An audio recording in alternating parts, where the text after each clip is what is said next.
Radio check, test, test, test. We should be live. All right, fantastic. Thank you everyone for tuning in and welcome along to the coverage here in Mexico City. We are at round number 20 of the Formula One season, and what a race we've got up ahead for us. What a weekend we've got up ahead for us.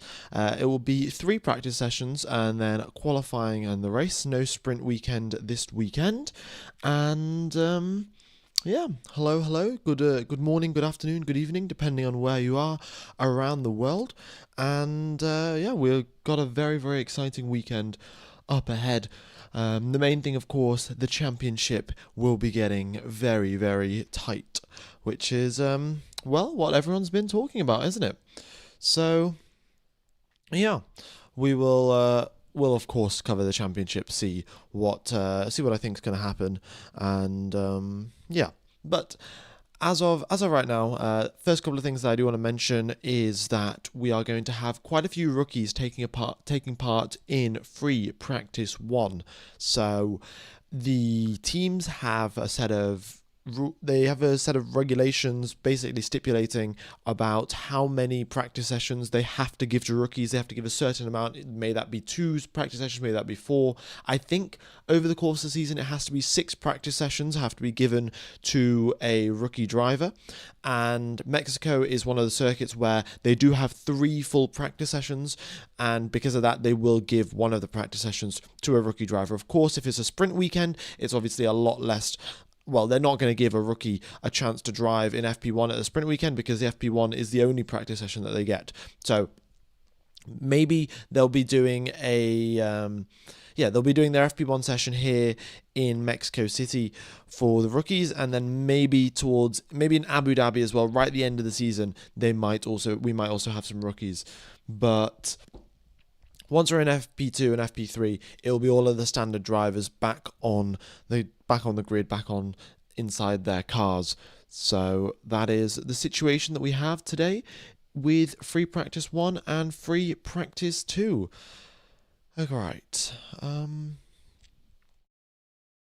Lando and Oscar will still win the championship. Well, we'll see. We'll see how it goes. Max is so the interesting stat is from the Dutch Grand Prix, so Max's home Grand Prix. It was quite a few races ago, and Max was at that point 104 points behind in the championship compared to Oscar Piastri, and at that point he had basically said that he was out of the title fight. There's no way that he's going to be winning this one this year. And then over the course of the last, I think, 5 races, he has clawed back 5 or 6 races. He has clawed back 64 points in the championship compared to Oscar Piastri. Now he's brought that point from 104. He's brought that gap from 104 points all the way to 40 points. Now he's closed up 64 points in 6 races. So can he do 40 points in 5 races? The maths checks out. Max could do it, but it relies on the fact that he'll be able to deliver at the top of his game. The Red Bull team will be able to deliver at the top of their game right till the end of the season. Also, we did have Carlos Sainz actually get pole position here, get the win here last year as well, and that will be, maybe that's a sign that Ferrari will be competitive this weekend. I also have a feeling that George Russell will be very competitive this weekend. He was good in Singapore, he was good in Canada, and there's of course the 2 races that he won. And the reason why he was good, especially in Canada, was because you have to take the curbs super duper aggressively in Canada, and that's sort of how you go about getting a lot of lap time. And here in Mexico, it's also a very similar situation. Of course, in Canada, there's loads of chicanes, and in Mexico, you've got a big mix of high speed, low speed, and medium speed as well. But the factor of taking a lot of curb is something that the Mercedes car really excels at, and the McLaren not so much. So I think George Russell will be having a pretty competitive weekend today. This weekend, and we'll see how he can do. All right. Does Red Bull have any upgrades? No, they do not. Nobody has any upgrades. McLaren, even when asked, are you going to focus maybe, a couple 10, 50 engineers to work on a 2025 upgrade package to make sure that you stay ahead of Max Verstappen? Their answer was no. 0 upgrade packages for the McLaren team till the end of the season, and the same thing for the Red Bull team. So it has just been the exact same cars weekend in, weekend out. Some weekends McLaren are better, some weekends Red Bull are better, but yeah, there are no upgrade packages for any of them. All right. Who was OWA on last year's grid? These were the rookies that took part in last year's FP1 session. So just as I said, just at the top right there, you can see that there are some rookies taking part in FP1 this year, and there were also rookies taking part in FP1 last year. So you can see Oliver Behrman was driving for the Ferrari last year. You could see Pato O'Ward driving in the McLaren last year, Robert Schwartzman driving the Sauber, and we'll have a big mix of rookies for the free practice 1 session today as well. Right.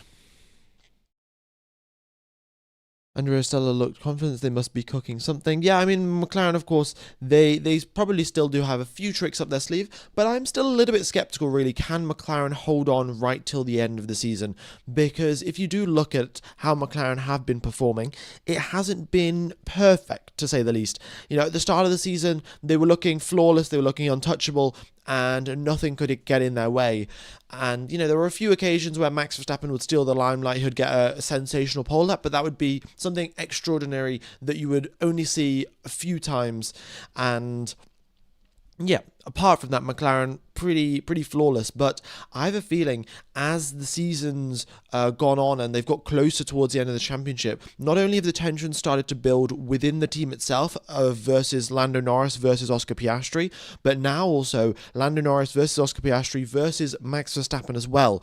And you've got to remember here that the Red Bull Formula One team has got a lot of experience at being under pressure. You know, you remember back to 2021, that was quite possibly the most intense Formula One season in the recent history.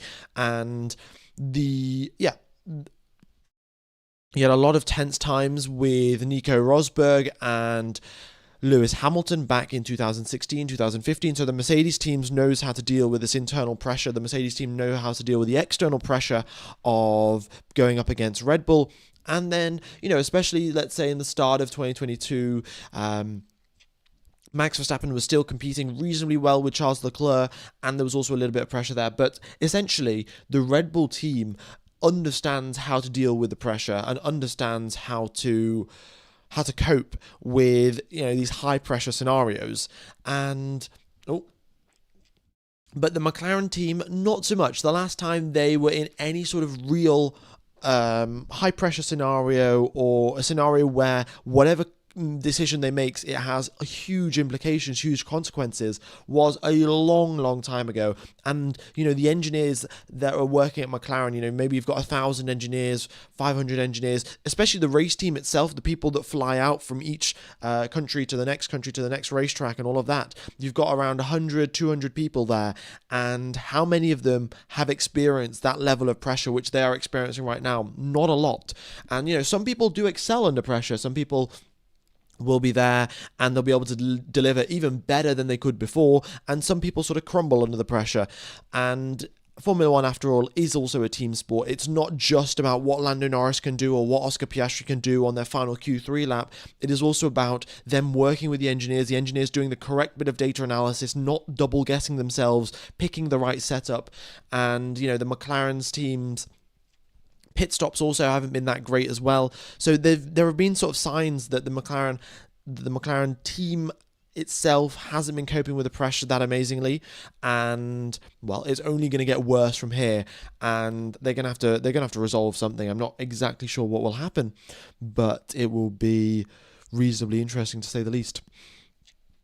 All right.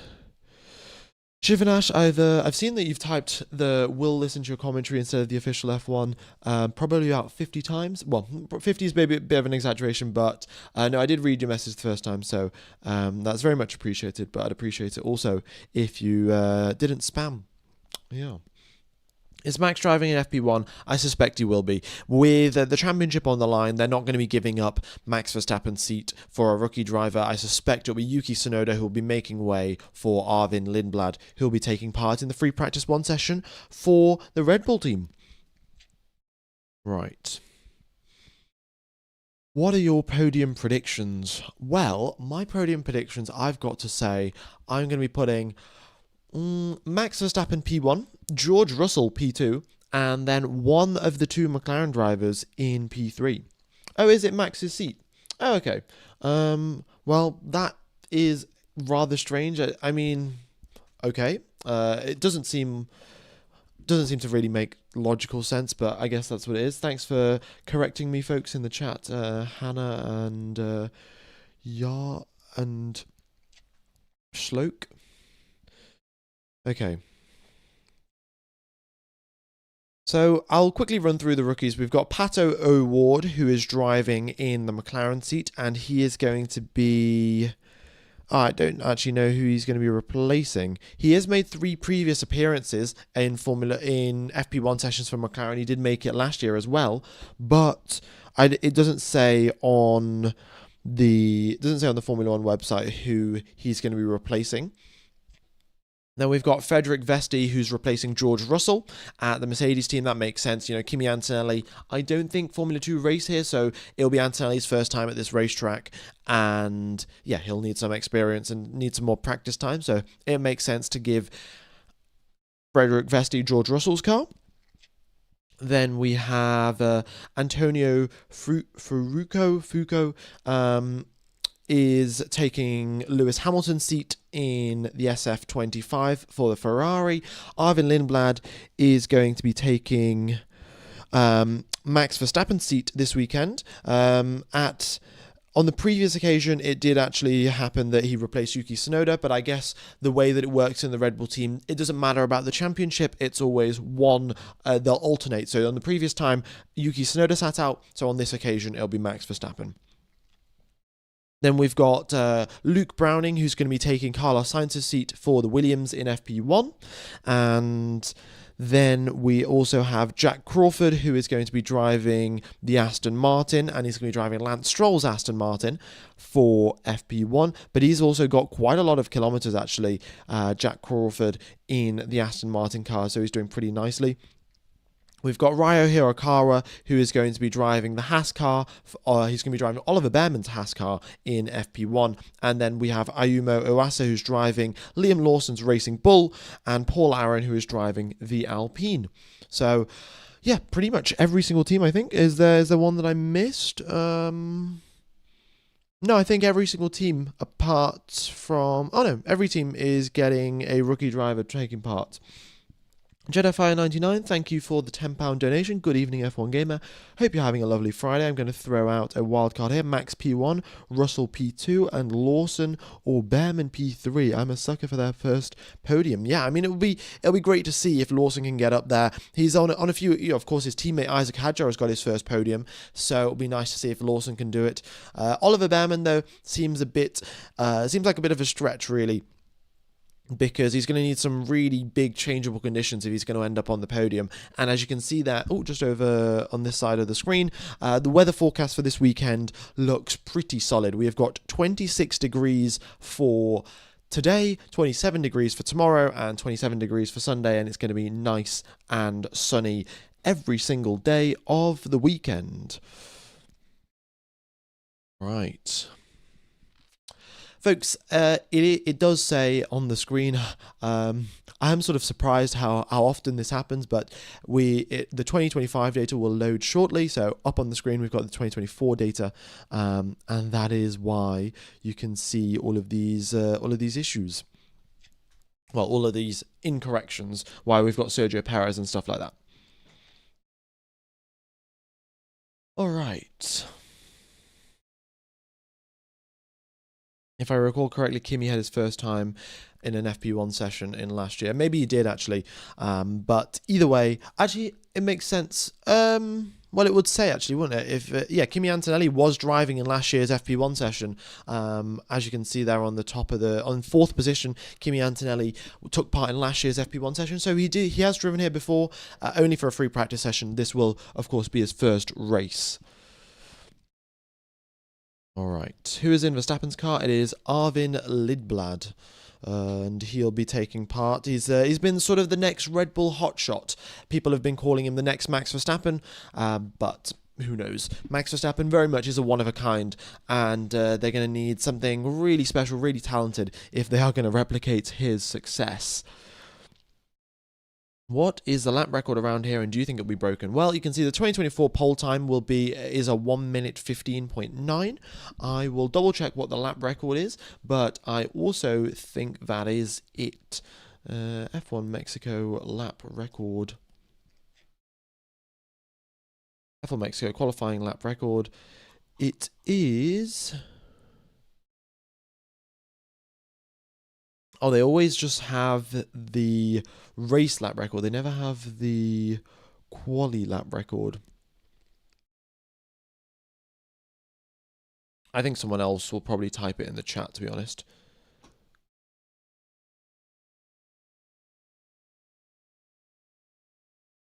Yeah. Either way, we will probably be breaking last year's lap record time because, well, the cars are a lot faster this year. Right, Jack Crawford, well, I got to get ready, so goodbye, F1 Gamer. Oh, good luck, Jack Crawford, to be driving that Aston Martin car.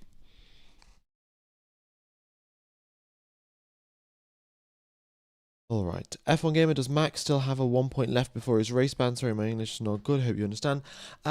So Max Verstappen, the race ban system and the penalty point system, how it works is, after I think 6 months, the penalty points expire. So Max Verstappen has gone enough races now for the points that he got maybe 6 months ago, or maybe it's 1 year ago, they have now expired. So he is no longer like 2 points or 1 point away from a race ban, and he's not really under threat, even if he does do something crazy. And he will be it'll be very unlikely that Max will be getting a race ban.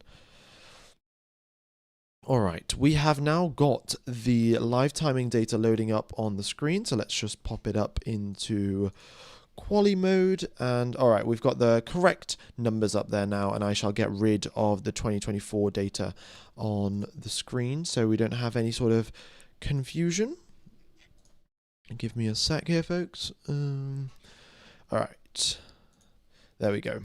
Alright, so yeah, we'll run through all of the rookies once they get out onto the circuit. He can afford to bang wheels with George again. Yeah, that'd be quite the exciting thing, wouldn't it? But I think Max, of course, he knows that every single time he doesn't score 25 points, his championship chances drop dramatically. Whereas, with Oscar Piastri, if he scores even 18 points, it's still good enough, and he has a bit more margin to play with. And in fact, it's quite the interesting stat, actually. Over the previous, I think, 6 races, there were 133 points on offer for each individual driver. Like, if the driver won every single race, won every single sprint race, they could gain a maximum of 133 points. Max Verstappen gained 119 points in the previous 6 races. So he is in pretty much, with 100% being absolute perfection, just dominating the field from start to finish. Max Verstappen has been at 89% perfection, or like 89% of the points that he could have scored, he has. So I think that's pretty good there from Max, considering that, well, I think at this point in time, the Red Bull car is now very much on par with the McLaren, or shall I say, the Max Verstappen plus Red Bull combination is very much on par with with the McLaren team, because yeah, Red Bull seem to have found a little bit more performance, and I'll get into what they've done exactly to find that performance level, but it is quite fascinating, quite interesting, and it sort of just goes really into the technical knowledge of Formula One, and it's quite the innovative solution. McLaren have been doing it for a while, and Red Bull have sort of figured out the trick, and they're like, all right, we're going to do this as well, and it's going to help us be a little bit quicker. F1 Gaming, do penalty points reset at the end of the season? They do not. They reset, after 6 months or after 12 months, you get the penalty points expiring, but they do carry over from one season to the next. All right. Max's chances are rather slim, but I would really like to see Max's 5th title, not Oscar's 1st. Well, who knows? Who knows what will happen? But Oscar Piastri will get a little bit more practice time than his fellow teammate Lando Norris, because Piastri is sat out. Piastri is taking part, Lando Norris is not. And as expected, Max Verstappen is taking a break, and Arvin Lindblad is going to be driving his car instead. Right. The qualifying lap record is set by Carlos Sainz and a 1:15.9. Oh, there we go then. So the 2024 pole time that you can see there just at the top right of the screen is also the lap record, which was set by Carlos Sainz, and he also won last year's race. So yeah, that was the last time Ferrari won a race. It's going to be more than a season now if they don't win this weekend. And yeah, it's not ideal for the Ferrari fans out here. Max is probably sim racing. Max probably is sim racing, if I'm going to be totally honest with you.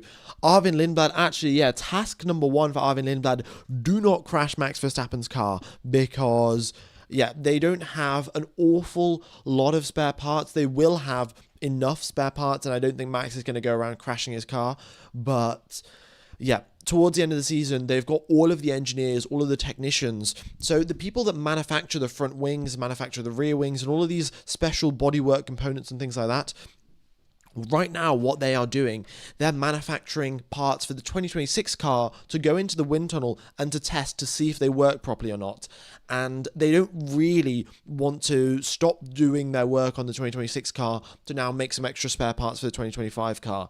So that is currently what's going on at all of the Formula One teams. All of their sort of manufacturing engineers, manufacturing technicians, they're all working on designing scale model parts or just equal sized parts for the wind tunnel in 2026 for all of those components. And they don't want to be making spare parts right till the end of the season. So Lindblad, please don't crash the car, because we want Max to have a good title battle. Also, folks, so as you can see there on the just underneath the text that says the 2025 data will load shortly, well, it has, so I'll get rid of that. But here you can see the tyre information that we've got. So all the way on the left-hand side, we've got the C1 tyre, then the C2, C3, C4, so on and so forth, all the way to the end. But what you can see here for Mexico City, we have got the C2 tyre for our hard compound. We skip a compound exactly like we did at the USGP, and then we go on to the mediums and then the softs. And the mediums are going to be the C4s and the softs are going to be the C5s. That is, in theory, meant to help with the strategy, hopefully make it a little bit more of a two-stop race. However, it's going to be a little bit tough because all of the teams just love stretching out their tyres at this circuit, and they all love doing a one-stop here. Pirelli have tried loads of different things over the years, but it's very, very rare to actually end up with a two-stop around Mexico, unless, of course, there's a safety car. So quite likely they'll be going for a one-stop, but Pirelli have done their best to try and help, to try and make things a little bit more exciting. We'll see how the tyre degradation goes on, of course, because with track temperature currently up at 48 degrees Celsius, that will increase the tyre wear. But of course, here in Mexico City, the circuit itself is very, very smooth. The asphalt, compared to circuits like maybe Bahrain, is way, way smoother. And because it's smoother and less rough, the tyres don't wear out nearly as quickly. And that's why the teams can extend and extend and extend their stints without having too many negative downsides. What turn is the stadium section at? Well, I'll take you through a flying lap, actually. So I shall get rid of this. I shall get rid of the weather, and I shall put up the onboard flying lap. But we're, folks, 5 minutes away from the start of free practice 1. Thank you everyone for tuning in, and be sure to hit the like button. It goes a long way to helping out the channel and keeps the algorithm nice and happy. I should probably update the like counter as well, so it actually starts counting. There we go, 450 likes. And let's go through an onboard lap of the Mexico City street circuit. So here we are going through the stadium section to start out our flying lap, and the main thing really is to get a very nice launch out onto turn number 1. Just carry us out onto the main straight. You run as wide as you possibly can all the way to the wall, and well, you're going down this straight, very, very long straight. And I'm surprised I haven't talked about it yet, but Mexico City is the highest circuit on the Formula 1 calendar in terms of altitude. So the lowest circuit that we have is Zandvoort itself. Zandvoort is 3 meters above sea level. And, well, Zandvoort is literally right next to the sea. It's if you walk, I think, 200 meters away from the racetrack, you're literally at the beach. So Zandvoort is the lowest racetrack, and that means you've got the thickest air. And then once you go up higher and higher and higher, you are 2,200 meters up in the air at Mexico City, which means the air is 25% less dense. So it's a lot thinner, and that increases the top speed. Less air hitting the car means the cars can go quicker in a straight line, but that also means less downforce, which makes it a little bit tricky. So going in towards turn number 1, the drivers here, they will be braking a little bit on the curbs. It's quite beneficial to actually to open up the corner going in towards turn number 1. Then you go all over this curb on the inside, and it's a reoccurring theme here in Mexico. I'm going to be talking about it a lot, but take every single curb that you can get, because it gains you so much lap time around here. And yeah, on the exit, you probably want to short shift. So here I didn't short shift, and I got a bunch of wheel spin and the rear sliding out. So very often you see the drivers short shift up through the gears because they don't want the rear tire temperature going through the roof. And then you make your way down towards turns number 4 and 5. Again, you can take quite a lot of these curbs. I missed this curb a little bit, and this is sort of what happens when your tires start to overheat around here in Mexico. You sort of drift wide, miss a lot of these apexes, and well, you lose a lot of lap time. This is the middle sector. The middle sector in the medium speed corner, medium/high speed, and as I say quite frequently, the drivers need each corner entry and exit to be perfect to actually get a good run through here, because they follow on immediately. You have no recovery time between turn 7 to 8 to 9 to 10. You're just going one directly into the other, and that's why each entry and then exit has to be subsequently perfect. Otherwise, you're throwing away a lot of lap time. Here, it's very easy to exceed track limits here on the right-hand side of the racetrack, so the FIA does monitor track limits. You have got your third DRS zone of the lap going in towards turn number 12. And yeah, turn number 12 is the start of the stadium section. Again, you can go all over the exit curbs here. And this is actually what happens if you don't adjust your brake balance properly going into the stadium section. Then you just go super duper deep in your braking zone. And well, that is not ideal to say the least.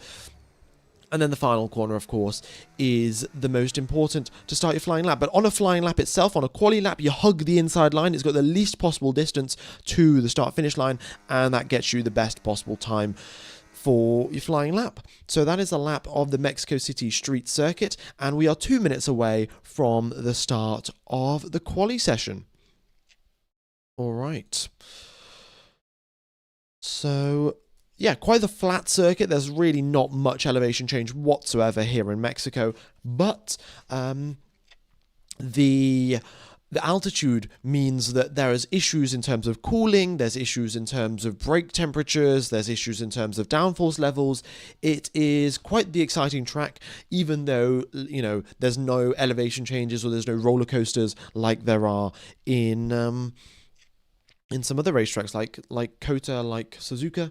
VPN plug. Oh yeah, folks, if you do want to watch Formula 1 live this weekend, I haven't actually updated it on my thing, have I? This weekend it's going to be Service TV, so let me just update that on the thing. But you get the Austrian VPN server via Surfshark VPN using the link in the description, and then you go onto Google, you search Service TV F1, and you can watch the Formula 1 coverage via that for free. The commentary is in German, but you can just mute that, listen to me instead, but still get to watch the coverage and the drivers go around the track. All right. Does Mexico have the second longest straight in the calendar, just behind Baku? I think it does. And that results in super high top speeds. Mexico City and Baku are always trading in terms of the fastest speed ever recorded. I think we've had some top speed records at Mexico. We've also had some ones at Baku as well. And you get them at Mexico City mainly because of the high altitude that gives the cars a lot more speed in a straight line. But also, because Mexico has got such high altitude, the teams are actually running Monaco levels of downforce. I don't know why it says race start. It's probably because I didn't update it properly. But FP1 is underway. As you can see, the timer is ticking down. We've got Frederick Vesti out onto the track. And what was I saying? Oh yeah, top speeds. The drivers are actually running Monaco levels of downforce packages, so they're running huge rear wings, but they're only getting Monza levels of downforce. So it's a very big disconnect between the actual setup that they're running and the downforce levels that they're getting. And we'll see how they cope. But of course, all of these teams have come here for so many years. They have previous experience on what the setup's like and things like that. And it's not too bad in the long run. Bottas has the highest speed trap record here in Mexico City circuit. Well, there we go. Makes sense. Looks like we've got a few drivers lining up at the end of the pit lane, and they'll be making their way out onto the circuit shortly. Fantastic. All right. Or maybe the data's a little bit glitchy today. We'll have a double check. But they should be... it looks like the data's actually glitching ever so slightly. We'll do it. We'll give it a quick refresh in a few minutes and see if that fixes it. But as of right now, the main thing for free practice sessions, of course, is always the lap times. We don't care so much about where the drivers are on the track because that's not really what we're looking at. Yeah, you can see Frederick Vesti has got there. He's got some sector times on the board, but on the map he hasn't moved. So let's give that a quick update, quick refresh. Maybe that'll sort some things out.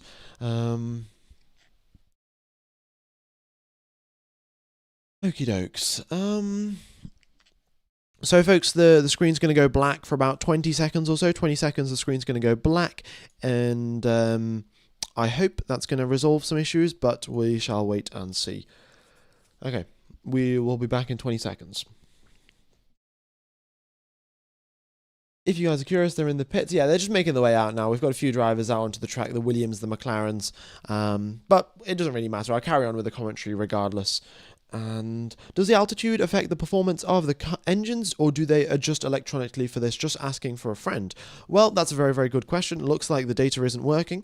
But we'll get the maps updating shortly. We'll see if I can figure out a fix.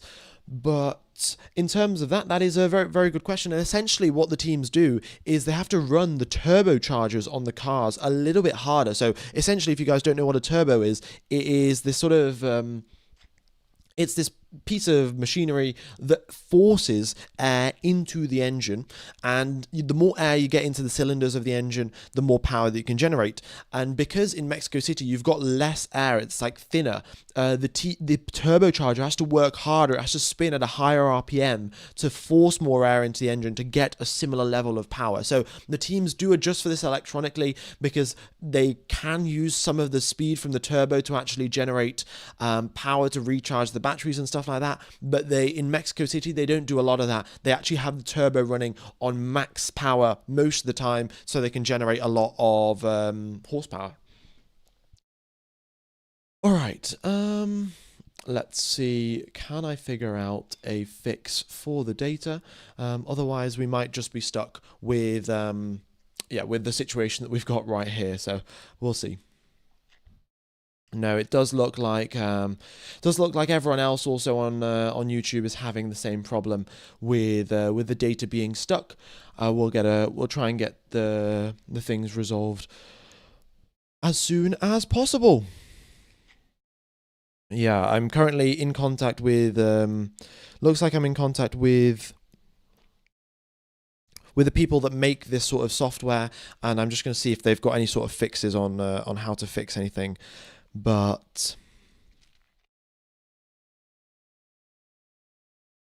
But yeah, Isaac Hadjar currently top of the times, folks, a 122.0 from him. We've got Oscar Piastri with a 122.8. Pato O'Ward only a 10th back from Oscar Piastri, but all of the drivers, they're sort of getting used to the circuit. And the other thing is that around this racetrack, track evolution is going to be quite the key thing. There's not too much racing that does go around here in Mexico. Formula One is one of the big main events that happens, and then for the rest of the year, there's not that much racing that goes on. And because of that, the surface is pretty dirty. There's a lot of rubbering in left to do. And we'll be getting the lap times dropping very, very significantly. We're up in the 122s right now. And as you can see, the pole time from last year are 115. So a lot of margin to improve.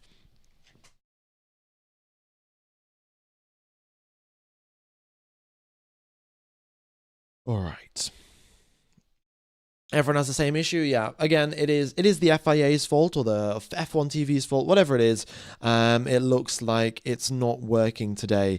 Million dollar sport. They in fact signed £750 million contract with Apple TV or whatever it's called now, and still they can't get the GPSs to work. It looks like everyone's got a George Russell GPS here, by the looks of it. But here we go. We've got the top speeds, actually. Kimi Antonelli, quickest through the speed traps as of right now. 347 kilometers per hour in that Mercedes-powered, well, in the works Mercedes itself. And looking pretty solid, actually. Probably did get a toe when he did that, because Nico Hülkenberg set a reasonably quick lap, and he went 338 kilometers per hour. So quite the big difference. And, the teams here... In fact, the engines get stressed quite significantly in Mexico, and because of that, what happens is we get quite a few mechanical failures because of the temperature, because of the altitude, because of a multitude of different factors, essentially. But the engines are always at a higher stress here in Mexico, and it results in quite a few DNFs. So what I suspect we'll be seeing here in FP1, in FP2, and FP3, the engine modes will be turned way down to sort of minimize the impact against the damage that will be done inevitably in free practice 3, in quali and in the race. Yeah. F1 Gamer, how many test drivers are on today? By the looks of it, I think there's a test driver for every single team, unless I'm mistaken. Apart from Sauber, for every single team apart from Sauber, we have got a test driver taking part. And that's why we've got a big batch of names that we don't normally see. It looks like the team radios also at the below me aren't working either. So it is an all-round fantastic job, shall we say, from the FIA. All right, we got 5,000 people tuned into the live stream. Thanks everyone for tuning in. Hope you guys are enjoying the coverage, and I'm going to carry on sort of commentating what's going on, regardless of the fact that we don't have this this track map working here. All right.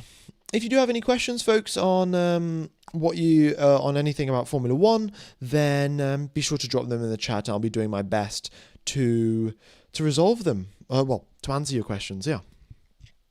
Oscar Piastri, though, top of the times. Charles Leclerc's, in fact, now just gone quickest through the speed traps. 349 kilometers per hour for Charles Leclerc. That's 2k quicker than Kimi Antonelli. Is the FIA ran by the same people as Ferrari? Well, back in the day, Ferrari, the FIA was called the Ferrari International Assistance. The FIA standing for Ferrari International Assistance. So maybe, but that very much changed to the Mafia when Mercedes were ruling, and then we haven't actually had a name for the FIA that recently because, well, I think everyone's sort of had enough of clowning on them. All right.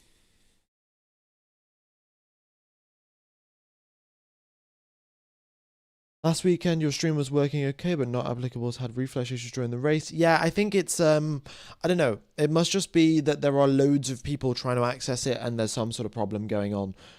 And yeah. Why are there so many in Mexico only? The reason why we're getting a lot of drivers taking part in Mexico is because, firstly, the teams... Oh, Piastri's GPS has broken a little... Oh, Piastri's back into the pit, so his GPS has moved. But essentially, when there are sort of a few criteria that the track has to meet for the rookie drivers to actually take part. Firstly, you don't want a rookie driver taking part around Monaco. The chances of them crashing just way too high. So you want a proper racetrack with a lot of runoff. So that's requirement number one.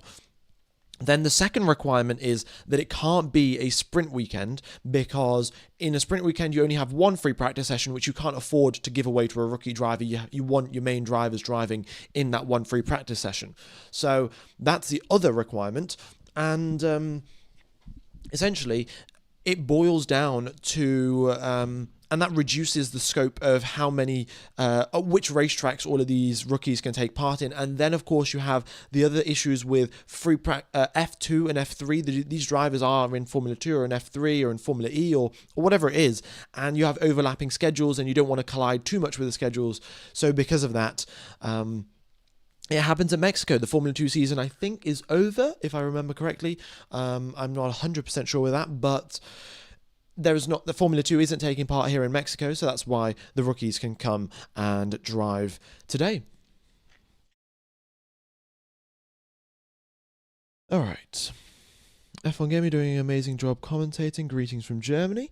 Well, thank you very much, Colin. Very much is appreciated. Does the tyre usage from the rookies count against the regular drivers? That is correct. That is correct. So it is the tyres are allocated per car, and then it just happens to be that the rookies are driving a certain car. So yeah, Lewis Hamilton will have one less set of hard tyres because Foucault is using his tyres.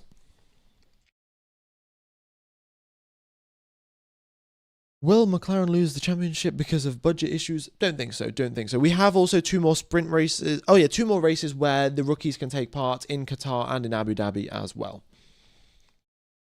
Is it only for FP1? Indeed it is. It does say, well, my hand doesn't reach all the way there, but it does say over there, the normal drivers will be back in free practice. Kimi Antonelli, 356 kilometers per hour through the speed trap. He definitely got a toe on that one.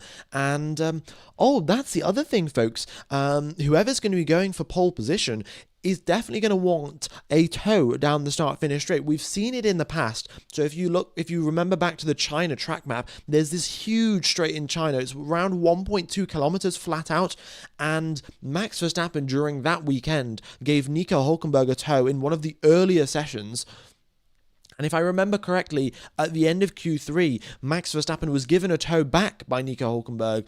And this has happened on a few occasions. He's done it with Hülkenberg. I think he's also done it with Alonso. So if, at the end of Q3, Max is right at the top of the speed traps and his first sector is amazing, we will know why.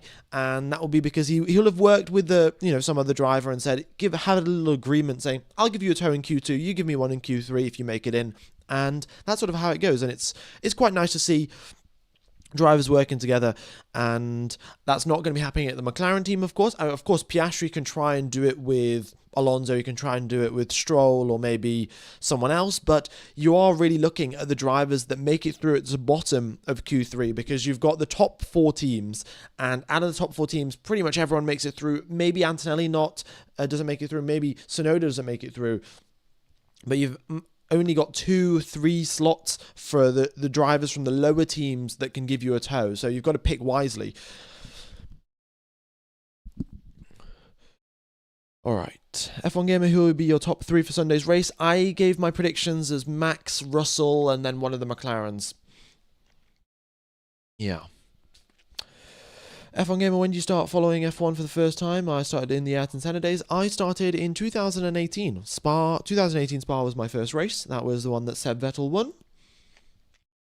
F1 Gamer, can you make me a moderator, please? Says Rivals Pro. And unfortunately, the answer is no. Yeah. All right. F1 Gamer, what's your opinion on the current F1 calendar? Need more races, reduce or maintain? Well, I would say that we are at probably the upper limit of how many races we can have in a Formula 1 season, and I would very much like to see us switching away from a few street circuits towards more purpose-built racetracks.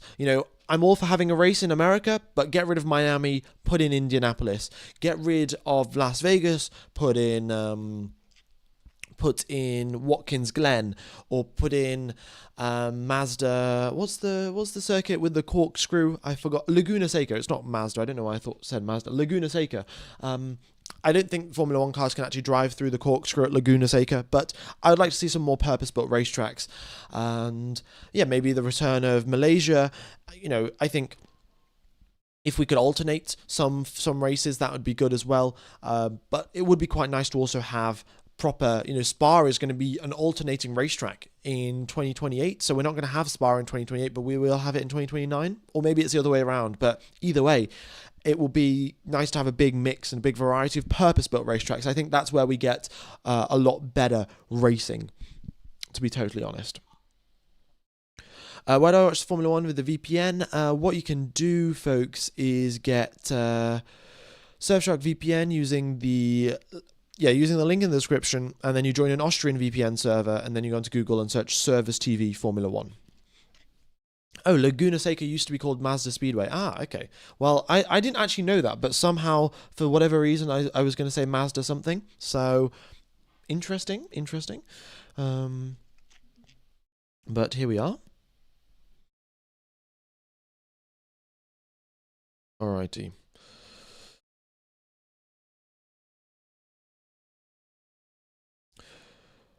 So, F1 Gamer, who's your preferred F1 driver? Well, it'll be Sebastian. Oh, we've got a yellow flag. What's this for?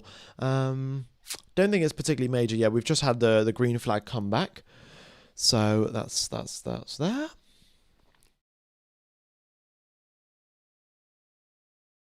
And F1 Gamer pulls Aaron's audition against Colapinto, basically. Pretty much. We'll see how Paul Aaron does and if he can outcompete Colapinto, but they can't really expect him to do that well. Colapinto's been driving for pretty much the whole of this season, and Paul Aaron has, given one practice session, is expected to do better. It's not exactly a fair fight, is it?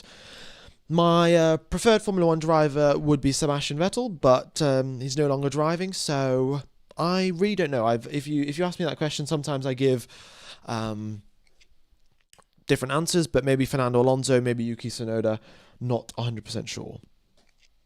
Ravel Burns, thanks for the $2 donation. Can you rank the rookies this year and Max's potential? Well, the rookies this year, I've got to give it to Isaac Hadjar. It will be my rookie of the year. Then I'm going to go with Bortoletto, actually. Then Antonelli. Then Behrman. And then who am I missing? Colapinto, right? Well, then Lawson. Where does Lawson fit in? Does Lawson better than Behrman? I'd say Lawson's a little bit better than Behrman. And the only reason I'd say Lawson's better than Behrman was because Lawson started off the season so badly, but then improved and managed to have the mental fortitude, the mental strength to be able to pursue and not just sort of go down spiraling like, oh, I've been demoted from Red Bull, this is the end of my career, this is the end of the world, but actually be able to fight back and recover. So I'm going to put him because above there, and then Oliver Behrman, and then Colapinto last. But I think putting Oliver Behrman second to last is a little bit unfair as well. He's been doing fantastically against Esteban Ocon in terms of qualifying head-to-heads. So, yeah, it's a tough one to say the least. But I think all of the rookies, bar Colapinto, have done fantastically this year. So, who knows?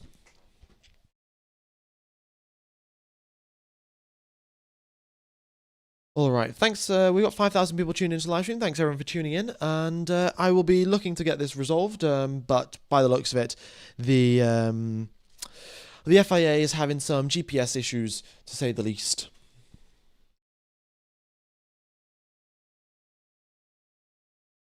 Colapinto is beating Gasly and beating Albon. Colapinto hasn't scored any points this season, so I don't know how he's exactly beating Gasly, but yeah, it's not great, really, is it? Gasly has got how many points has Gasly got to his name? Pierre Gasly's got 20 points to his name, and Colapinto's got none. So I've refreshed the system, folks. I have refreshed the system. The 0-point argument, very nice. Yeah, I mean, in terms of his performances as well, he's been getting closer to Gasly, but when you compare him to the other rookies, I would probably say that he's not really been there. Colapinto, compared to Gasly, hasn't outqualified him multiple times, which which Esteban Ocon has, Oliver Behrman has compared to Esteban Ocon. You've seen Bortoletto out-qualify Hülkenberg a bunch of times. You've seen Isaac Hadjar get up onto the podium. You see Antonelli get up onto the podium. So for that reason, I think Colapinto does go last. But also, Colapinto, the Alpine car hasn't been great either. So maybe if the Alpine car was a little bit better, then Colapinto would have some points to his name. Oh, you got adverts. Let me block those. Apologies for that, folks. Didn't intend to have any adverts on the stream, but yeah, it is. The YouTube just likes to play adverts as much as possible, and I have to block them as much as possible. So apologies for that one. F1 Gamer, is it fair to Alpine has been a tractor since after Colapinto joined? Well, yeah, it's not really a fair comparison, is it? In terms of, if you look at the points argument, but also if you do look in terms of the driver head-to-heads and stuff like that, as Colapinto still hasn't been doing all that amazingly. But folks, let's have a look at Free Practice 1. We have got 9 rookies driving, so we really can't interpret much accurate information about what's going on the racetrack and, which car's the quickest or anything like that. But currently top of the times, we've got Isaac Hadjar on a set of medium tyres. We've got, in fact, the only drivers that were out on mediums, Hadjar, Ocon and Hülkenberg. A few other drivers did start out on the mediums, have now recently switched. But yeah, the hard tyres are being looked into this weekend because, as you remember, back in the USGP, the hard tyres were pretty terrible and nobody really wanted to use them because they were just so much slower. And we have the same sort of situation here with Pirelli this weekend. Where is it gone? Yeah, here. You can see that in the USGP, they skipped the C2 tyre for the mediums and they went directly to the C3s. And here again in Mexico City, they've also skipped the C3 tyre and gone directly to the C4. So this jump between the tyre compounds is what makes the hard tyres so bad. And that's why the teams are right now out on the hard tyres looking to see, are they good enough? Are they capable enough to be used in a race? And if they are, then, will the teams use them or not? All right. F1 Gamer, have you ever been to an F1 race? Unfortunately not. Unfortunately, I have not been to an F1 race. Would like to go, though. All right.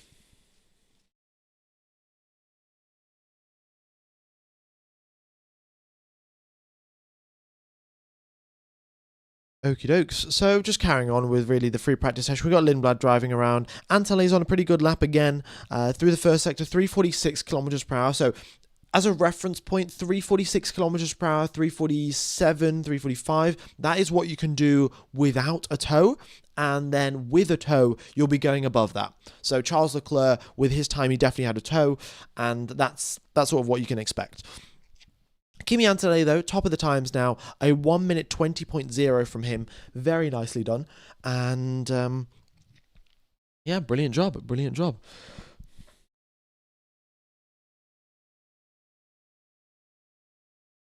All right. F1 Gamer, do you want to see multiple tyre providers in Formula 1 or just one provider only? Well, I think multiple tyre providers will really make things a little bit more interesting, but I also don't want it to be where whichever team has the better tyre provider will be the quicker team that weekend. So yeah, it's a little bit difficult, really. I'm not sure how much that'll help in terms of the racing aspect of things. So who knows? F1 Gamer, do you think Piastri is going to repeat last year's slump that occurred to him at the end of the season? Yeah, to sort of tell you guys what happened to Piastri after he won that race in Baku last year in 2024. If you look back at the races, I think he only got one podium and then finished like P8, P8, P6, P5, and was nowhere near the pace really when after he had that win in Baku in 2024. And we're reaching, it's going to be the exact same racetracks. It's going to be Mexico, it's going to be Qatar, it's going to be Las Vegas, and Piastri wasn't there. So it is super critical that he is there this weekend, that he is there right till the end of the season if he wants to win this world title. So it's a tough one to say the least, and I don't really know if Piastri will be able to deliver. His form hasn't been amazing at the last race at the USGP, and we'll see if he can recover from that, if he can get close to Lando Norris, because Lando Norris is the driver that's looking sort of on form right now, and Piastri not so much. All right, Jihu, thanks for the donation, buddy. Colapinto is better than Gasly, who's better than Aaron. Well, maybe Colapinto is. I think he's done all right in terms of the quali sessions towards the recent couple of races, but yeah, overall, it's still not been amazing for Colapinto. But I do think maybe, next season, going into it, having a full season of Formula One behind him, I think he'll be able to compete with Pierre Gasly as long as the Alpine car is reasonably good. Also, folks, what do you think about the Cadillac team? What do you think Cadillac is going to have a nice livery next year? Do you think they're going to have... I would quite like to see Cadillac have a yellow livery. They have a yellow livery, I think, in endurance racing, and I would like to see another yellow car back on the grid. Of course, previously we had the Renault team that was yellow, but then of course they switched to Alpine and became blue. So I would quite like to see Cadillac's livery next year be yellow. It's a little bit sort of just random, but I don't know. Let me know what you guys think. What color should Cadillac be to sort of keep it interesting in the world of Formula One? Gold and black would be pretty nice. I'll give the data a quick refresh, folks, but as explained a little bit earlier on, the FIA are having some GPS issues, so the screen will refresh in about 15 seconds time, and till then, just hang in there. In fact, I shall just put a chat message, GPS issues for the FIA. GPS issues for... Yeah, look, it's still not working. For the FIA. Brilliant. So, yeah, Piastri's out now on a fresh set of soft tyres, and one of the few drivers that's still out on track, to be honest. He is now sort of, he's done his out lap, and he's just making his way through the final sector to start a flying lap, actually. Oh, sorry, he's already on a flying lap, apologies. And through the middle sector, he's purple. Looking good there from Oscar Piastri. He goes half a second quicker than Isaac Hadjar in the middle sector, which is fantastic. But of course, he's on the softs. Isaac Hadjar was on the mediums. And good to start the weekend strong here for Oscar Piastri. Now he goes through the stadium section. If he can hold it together, which he can, he comes out in first position by a full second. Very nicely done by Oscar Piastri. But of course, the lap times are still up in the 1 minute 19s. There's probably quite a bit more fuel in that McLaren than there would be during qualifying, and there also is not enough track evolution on the circuit right now. Okay, what is the live feed on? I think it's on Service TV. I think a few people have said that they can't find it, but it is normally... Last weekend it was on ORF, so this weekend it should be on Service TV. That's normally how it works. Yeah. What's the weather like on Sunday? Well, I'll quickly just pop up the weather for you folks, but here in Mexico City, it is sunny today, sunny tomorrow, sunny on Sunday, and it's sunny most days of the year, actually. 27 degrees, sunny with a moderate breeze is the forecast. So no sort of crazy rain or anything like that to be expected. It looks to be nice and dry in Mexico. All right. Oh, it is Okay, it is working on Service TV, so maybe some people just don't find it. But yeah, if you do want to watch Formula One, folks, for $2 a month rather than the 25 or whatever it is for ESPN, you can get Surfshark VPN using the link in the description. Then you can join an Austrian VPN server, and once you've done that, you can search Service TV and Service TV on Google. You just search that after you've connected to the VPN, and then you can enjoy the Formula One coverage. Love to see a rookie win the race. That would be brilliant. Is FP2 today? Indeed it is. As you can see just above me, the FP2 starts in 3 hours, 1 minute and 50 seconds. I think this is a good position for the webcam, folks. Let me know. I think it's all right. So, yeah.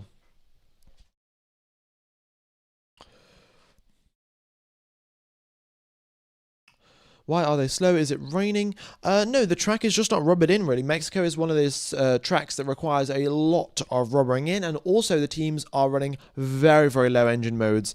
They know that Mexico puts a lot of stress on the engines, and because of that, they don't want to be pushing all that hard in free practice 1, and that's why we are much lower down in terms of the engine spectrum. Okay.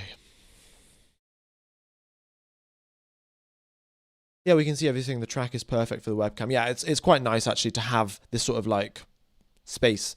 Not often do you get that on all of the racetracks. I might have to move it back down to the speed traps area, but it's good in Mexico because Mexico, the speed traps are very important and I don't cover them up right now. So next year will be Merc versus Aston. Well, my prediction is that it's going to be Williams versus Aston, but each to their own. Let's see. Actually, yeah, what do you guys think?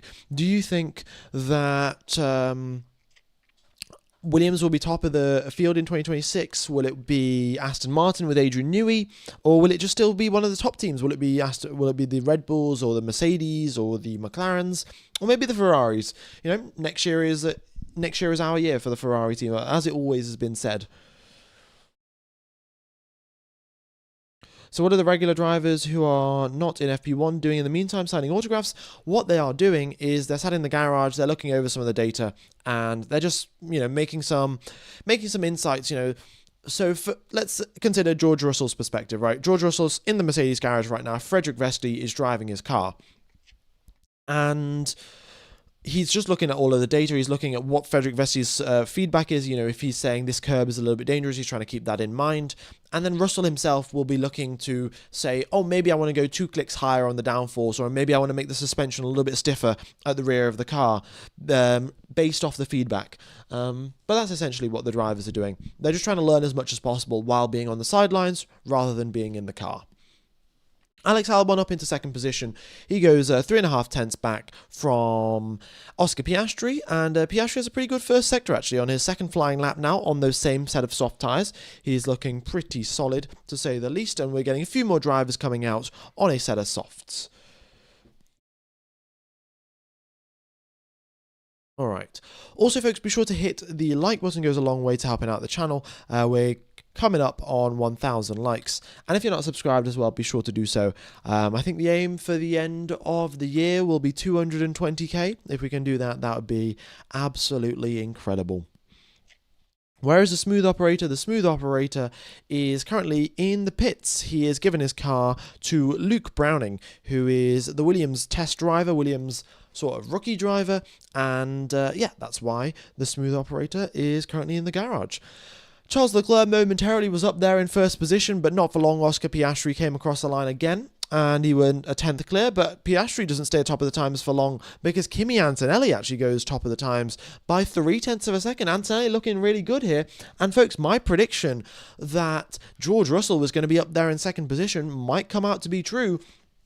The reason why I think the Mercedes are going to be so good this weekend is because Mexico City is one of those circuits where the curbs are not very high. They're very, very flat indeed, and you attack them as much as you possibly can to gain as much lap time as you possibly can. And that is a very similar trait to what we had in Singapore and also mainly in Canada. Canada, if you remember to the circuit layout, there's just endless chicanes in Canada. You've got, what, one hairpin, and then every other sequence of corners is all just a chicane.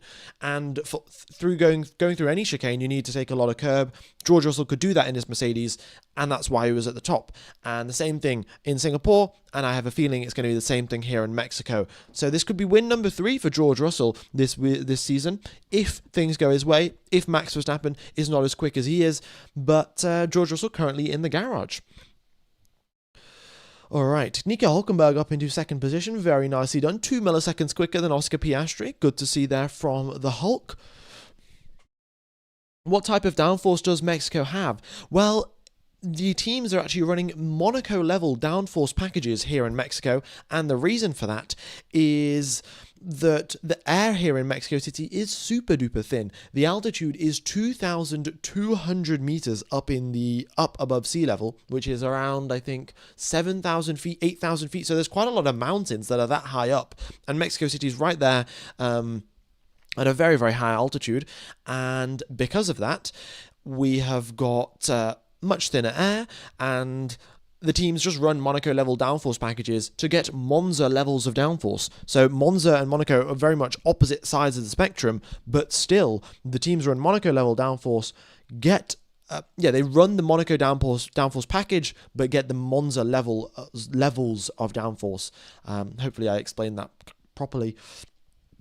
But yeah, the cars are quite skittish around here. The drivers don't have as much grip as they would expect.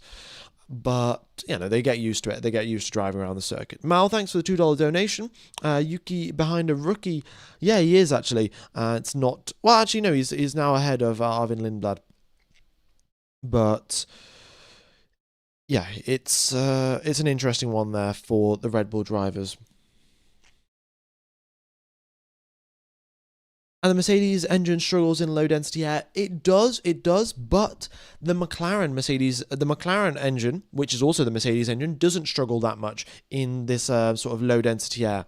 And it's I don't think it is a Mercedes engine problem. I think it's more sort of a Mercedes cooling package problem, because the Mercedes engine itself is working all right in the Williams, it works all right in the McLaren, but the cooling package that the Mercedes team has designed, for whatever reason, it is not as good as the one that McLaren or Williams have designed, which results in them having to run a lower downforce, lower engine mode, or things like that. So if Mercedes have found some fixes to that, if they have modified the ducts and the vents and all of the inlets and stuff like that, then maybe they could have slightly better performance. But that is true. In previous occasions, they have struggled in hot conditions and in conditions where they don't have access to as much air as they would like.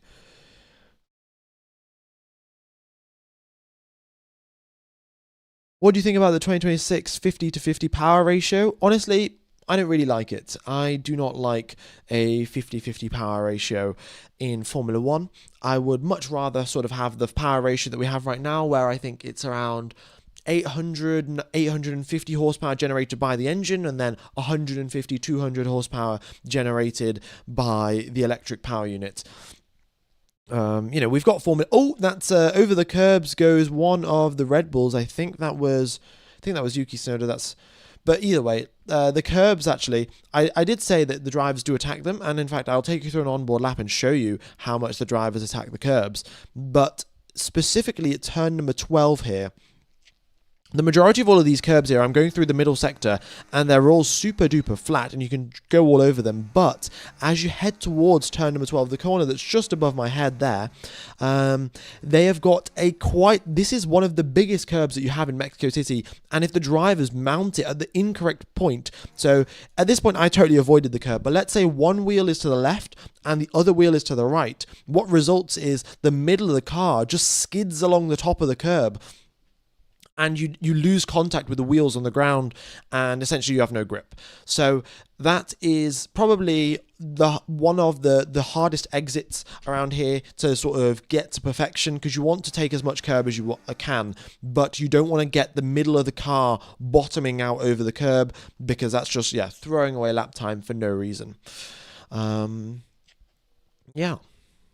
But I'll take you through the rest of the lap. We've got a super long straight here, so I'm just going to skip that. But as you make your way in towards turn number 1, you get super duper late onto the brakes, over the first curb, over the second curb as well. I missed that a little bit. You can take it a bit more aggressively. Short shift on the exit of turns number 3, because you don't want as much wheel spin as I just got there. In towards turn number 4, you got DRS as well. There's a second DRS zone of the circuit, and a very nice apex for that corner. You can drift a little bit wide there, but you don't want these big snaps that I'm currently getting, and that's sort of a sign of overheating tyres. You'll see it quite often from the drivers. They'll start sort of stabbing away at the steering wheel, which makes the problem even worse. But if you're not expecting this lack of grip in Mexico City, you've got to sort of start stabbing at the steering wheel to correct the car, and that pumps up your tyre temperatures even more, which is very, very tricky. I'm just rewind a few seconds so to explain this middle sector. You've got 7, 8, 9, 10, 11, all very much one after another, and your entries and exits have to be absolutely perfect. And just stay away from track limited. Just on the exit of that corner, if you do exceed the track, you will get your lap time deleted. The FIA are monitoring it, and you don't want your lap time deleted, obviously. And then you make your way through the stadium section. If you don't adjust your brake balance, you will just shoot straight off in towards and totally miss the corner of turn number 13. And then you make your way around the final bend to complete the lap. What happened to the GPS? I don't know. Ask George Russell. He probably broke everyone's GPS. But no, to be honest with you, I don't really know what's going on with the GPS system. It's the FIA is just having some sort of issues. All right. F1 Gamer Ferrari sandwich. Indeed, they are. Charles Leclerc top of the pack, and we have got Foucault, who is last on the grid. Wait, what is his first name? I've got it written. Antonio Foucault, or Fucho, is in 20th position, alongside Pato Award and Arvin Lindblad. But of course, you're not really expecting these rookies to be setting blisteringly quick lap times. And also, Antonio did not come out on a set of soft tyres, whereas Charles Leclerc did. I don't think they're going to trust the rookies on a set of softs very much in the way. If you remember back to 2024 Monza in the FP1 session, Kimi Antonelli was given his first free practice session in the Mercedes. Toto Wolff had put a lot of faith in him, and they thought he was good enough to just send him out on a set of soft tyres. And lo and behold, Antonelli crashed with quite the big impact at the Parabolica.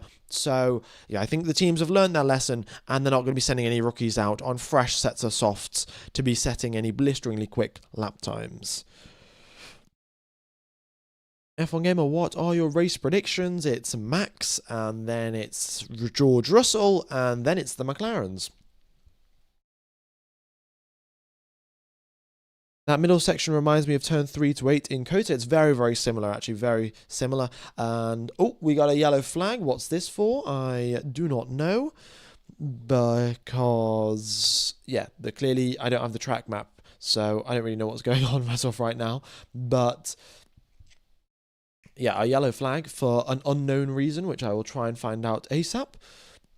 It's probably a driver has just locked up and gone off onto one of the braking zones, gone off into the runoff area, or maybe had a spin through turns number 7, 8, and 9. And yeah, someone just said that 7 to 11 are very similar to COTA turn 3 to 8, and it is. However, the big difference is that there's a lot less runoff here in Mexico City. If you do make a mistake, the barriers approach much, much faster than when you compare to COTA. COTA, you've got miles and miles of runoff, and you don't have so much here in Mexico. So your margin for error is a lot smaller. And we've seen it in the past. I think Mick Schumacher's crashed here. I think Behrman has also crashed here. Quite a few drivers have had their fair share of incidents. I think Sargent also had one, and Albon also had one going through Mexico City sector number 2. And yes, it was Isaac Hadjar that had caused the yellow flag. He locked up on the braking zone and went a little bit deep at turn number 12. All right.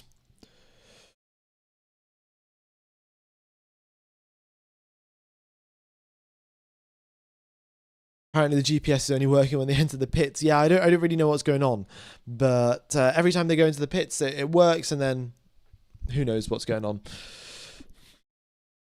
Will Hamilton take part in FP2? Yes, he will. He will be taking part. All of the normal drivers will be taking part in free practice too.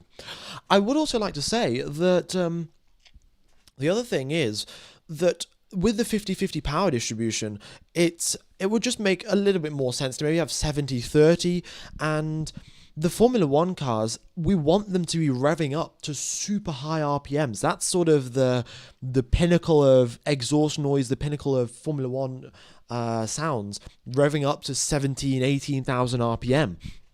But the problem is right now, the fuel flow limit is the thing that restricts them. The teams aren't allowed to pump enough fuel into the engines to actually rev up to such a high RPM. They could theoretically do it, but they would put such tiny amounts of fuel in, it would be too lean of a mixture, resulting in overheating and just more problems for the teams than it's worth. So I would very much like to see in 2026, or if I was the FIA director or the FIA boss or whatever it's called, what I would do is for 2026, I would introduce a rule saying your cars must sound over a certain level. So it must sound over 100 decibels when standing from 5 meters away or something. I'm not exactly sure what would be loud enough, but look at what the 2005 cars did, look at what the 2004 cars did, and just copy those sort of sound levels. And then also, I get the whole sustainability thing, but for qualifying, allow the teams to run a much higher fuel flow rate. So that means that they can pump in a way more fuel into the engines, and then they can reach those 19,000, 18,000 RPMs, and that would sound pretty epic. Even if it was a V6, I still think it would sound pretty cool. I mean, you've got, Ducati making some V4 engines that sound brilliant. In fact, I think back in the 1980s, 1990s, I think, Honda actually made a motorcycle engine that was, I think, 1.1 litres, but it was so heavily inspired by a jet engine that they had created an exhaust that sounded like a jet plane was flying over. And yeah, it's sort of a bit of a rumor, sort of a bit of a folklore thing, shall we say, because this exhaust has never been found, because it was by the Honda lead engineer, lead designer, basically said, no, we can't have a motorcycle sounding like a jet engine, sounding like this fighter plane flying overhead, so they sort of binned it off. But if they could do that back in the 90s, surely they can make a good sounding, loud V6 right now. All right. Sound is just unused power. The teams like that would dislike that rule a lot. They would dislike the rule, but it's not the end of the world. And to be honest, the making noise is actually it's a lot less electricity or power that you actually need to generate noise compared to, let's say, generating light or something. I remember, like, it was quite weird actually. I think maybe year 10, year 11, I asked my physics teacher, oh, why don't they put like noise, sort of like charging machines where they use the noise of planes next to the runways to sort of charge up a battery. And he basically told me that that would generate such tiny amounts of energy that it would just be a bit pointless. So it does waste a bit of power, but in the grand scheme of things, it's not really that large. Okay, F1 Gamer, can you introduce the rookies again? Folks, I will introduce the rookies. We have got Antonio Fuccio driving for the Ferrari team. I'm not sure how to say that. Apologies to the Italians in the stream. We've got Frederick Vesti driving for the Mercedes team, Pato O'Ward driving for McLaren. We've got Arvin Lindblad driving for Red Bull, Luke Browning driving for Williams, Jack Crawford driving for Aston Martin, Ryo Hirokara driving for Haas, Ayumu Iwasa driving for the Racing Bulls team, and Paul Aaron driving for the Alpine team. So those are all of the rookies that are taking part. Some of them are reserve drivers, some of them are Formula 2 drivers, some of them are endurance racing drivers, but yeah, a good mix of people driving in the FP1 session today. However, none of them will be taking part in free practice 2. We'll get the normal drivers back for, we'll get the normal drivers back in, 2 hours and 43 minutes. Okay. Also, I don't think it is 2 hours and 43 minutes. Wait, let me... Oh, no. I know it is.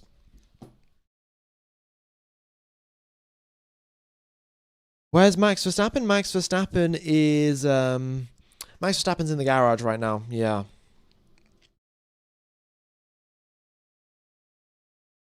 What about Ferrari's Lyco? Will it get worse here? So I think it will, unfortunately, folks. If you are a Ferrari fan, I think the lift and coast is going to get worse with the Ferrari team. I don't know. They had brake issues in Singapore, and then they seem to have some sort of engine issues as well in terms of overheating. Mexico is going to make that even worse because you've got much thinner air, and the engines are already under a lot of stress here. So the lifting and coasting will not be done for fuel saving purposes. It will be done to maintain brake temperature, maintain engine temperature, and also reduce a little bit of tire wear. So those combination of things is what the lifting and coasting will be helping with. Of course, it will use a little bit less fuel than normal, but it's not a good sign really for the Ferrari team that they have to do so much lifting and coasting during the season. But it's either an issue with their cooling packages or it's an issue with the way that they've designed their car. But once the temperatures get hot or the air gets thin, Ferrari start to struggle. They struggled in Singapore. That's why they had brake failures. It's, reasonably hot in Singapore, isn't it? And we'll be having a few more hot races as well. Brazil might be hot as long as there's not a thunderstorm. Qatar most certainly will be hot. Abu Dhabi will also be quite the hot one in the Middle East. So who knows?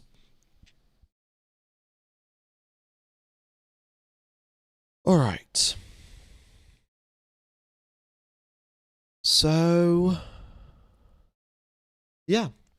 Quickly to run through sort of what the rookies are doing. We've got Ayumu Iwasa, who is taking part in the Japan Super Formula Series right now. We've got Paul Aaron, who I think is the reserve driver for the Alpine team, if I remember correctly.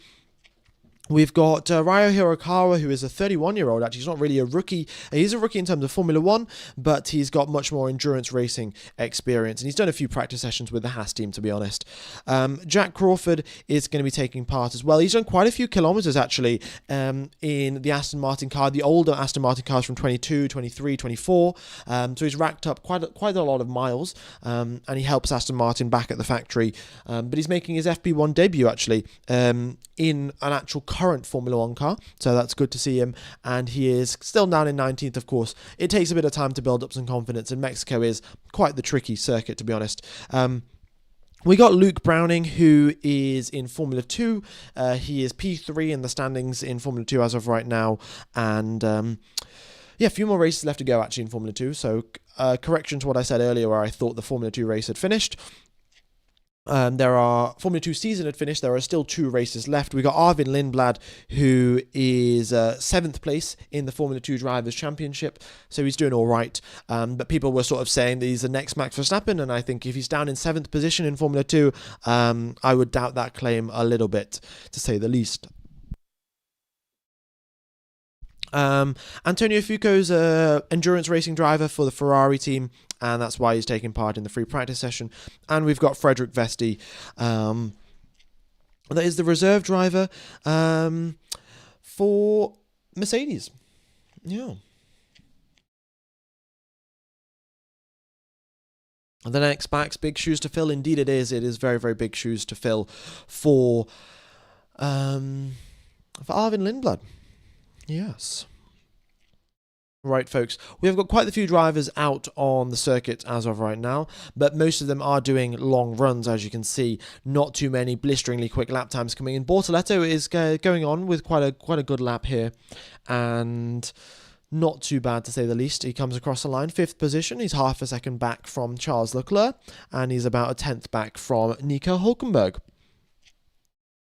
Why so many rookies in free practice 1? The FIA says that you need at least 6 rookies taking part in free practice 1 sessions throughout the season, and because of that, the Mexico street circuit the Mexico City racetrack is quite the nice circuit for the rookies to get their teeth into. There's got a reasonable amount of runoff area here and there if the rookies do make a mistake, so that's why they've got the rookies driving.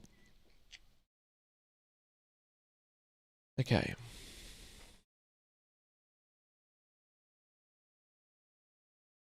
Jacques Villeneuve is so cooked as a commentator, the dribble he was talking is now insane. Yeah, honestly, I have a feeling, the reason why I don't do so many prediction videos or have loads of predictions all of the time, really, is because Formula 1 is such a incredibly technical sport. Like, I think people very often will make a statement like, oh, Lando Norris is better than Oscar Piastri on his tyres. And, that may be true at a certain Grand Prix with a certain setup, with a certain temperature window and a certain set of tyres, but things change so quickly in the world of Formula 1, and setups change and upgrade packages change. I have a feeling that a lot of the things that most commentators say, I probably say quite a lot of this stuff as well, but it's just a little bit too certain. Like, people are like, oh yes, Lando Norris's time management is always better than Oscar Piastri's, and it's just not really true. And these scenarios are just so varied all of the time, it's not really fair to compare them. So that's why I sort of try to stay away, but I do know that a lot of people quite enjoy that stuff, and would like to know, what I think is going to happen. So, who knows? Maybe I will start making some prediction videos. Do you think Max would quit if he got his 5th world title right now? I don't think so. I think Max would carry on, find out what he's got waiting for him in 2026. If 2026 is again a good year for the Red Bull team, then I see no reason why to take a break. Surely you just carry on. All right. F1 is way too variable to have good predictions. Yeah, I think that's probably the best way to sum it up, isn't it? Okie dokes. Folks, if you haven't hit the like button, be sure to do so. If you haven't hit the subscribe button, be sure to do that. Looks like Kimi Antonelli's just made his way into the pits. But 6 minutes left on the clock now. I do apologise for this data not working. As you know, it is GPS issues for the FIA, and we'll be looking to get that fixed by FP2. But as of right now, not even the person that has created this tool, all of this data, the person that's created it has got no sort of issue, no sort of way to fix it, because the FIA itself is having these problems. All right. Yeah. Oh, we're just comparing Yuki Tsunoda and Arvin Lindblad. Right, folks, Arvin Lindblad set a lap time that was about a tenth quicker than Yuki Tsunoda. But if you do compare their theoretical best lap time, so if Tsunoda hooked up his best possible sectors and Arvin Lindblad hooked up his best possible sectors, Tsunoda would come out quicker by about 2/10. So Lindblad did hook up a lap together, and he did do it on a set of soft tyres. I think, I'm not actually sure what tyres that Tsunoda did it with, but either way, his theoretical best lap time is still quicker than Arvin Lindblad. All right. We won't see Zhou on the track again, do we? Unfortunately not. Zhou, I think, is now a Ferrari reserve driver, and he does a bit of testing work here and there, but it's unlikely that he'll be finding his way back into Formula 1 unless he can find some more sponsorship money from a lot of Chinese companies, really. I'm sure that him being the only Chinese driver in Formula 1 will bring a lot of eyes and attention towards him, and I'm sure there'll be a few companies that'll be willing to sponsor him. So if he can sort that out, then maybe he'll be able to pave his way into Formula 1 with a bit of cash behind him. All right. Yeah, it looks like this data isn't working here as well. But, well, the GPS isn't working, and that's why this isn't working, so that's sort of the problem. All right.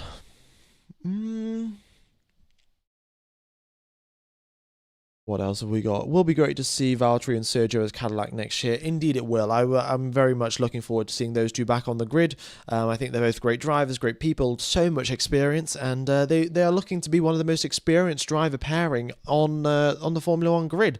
So it'll be great for Cadillac for them to have that experience and knowledge behind them to be able to, develop a car, because the thing is, Formula 1 teams isn't just about hiring the right engineers, it's also making sure that they work in the most efficient way possible and that they work in a way that is collaborative and is effective as a team. You can have one really good star engineer, but very often that doesn't translate to the quickest car on the grid. So what knowledge that Valtteri Bottas and Sergio Perez can bring is that they can say, at the end of a race weekend, oh, this is what we did with the Mercedes team. We analysed our race strategy and compared it to the previous years, and maybe we compared it to the other teams, and there will have been a lot of things that Valtteri Bottas and Sergio Perez will both know about the internal processes that make a Formula 1 team, and they make them the best Formula 1 team. So they will be able to bring all of that knowledge to Cadillac, to all of the new people that are entering the Cadillac world or the Formula 1 world via Cadillac, and hopefully they'll be able to bring them to the top. Right. Why do you think Lewis Hamilton has lost his form? Is it the age factor? Is it due to Ferrari? I think it's also down to a little bit of motivation. When you are not competing there for race wins, Lewis Hamilton has got the most race wins out of any Formula 1 driver. So then when you go and tell him that, oh yes, we want you to perform at your absolute highest level to end up in 5th position, the motivation just isn't sort of there. And that hunger and that drive does fade away a little bit. And then, of course, drivers getting older, everyone, as they get older, will probably get a little bit worse, unless your name's Fernando Alonso, which seems to be a bit of a cheat code to still staying fantastic when you're in your 40s. So I think it's a mix of that. And let's just imagine, right, Ferrari is right at the top of their game, and they are the team that's going to be winning the championship. Charles Leclerc's looking good for a title fight. Then I think in that scenario, Hamilton will be right there. He's got the work ethic. I think if you look back to 2024 Brazil, Max Verstappen actually made a statement about look at which drivers come in first and leave last. It's always the world champions. I think it was Max, Alonso, and Hamilton would always come in, be the first drivers into the paddock, and then also the last drivers to leave. And the reason for that is their incredible work ethic and them just trying again and again and again. The determination is simply endless. The motivation is endless. And I think if Ferrari gave Hamilton a championship-winning car, he'd be a lot closer to Charles Leclerc than he currently is right now. Alonso's just aging like fine whiskey. Indeed he is. Fernando Alonso, I think will be in for a title fight next year, and I would love to see that.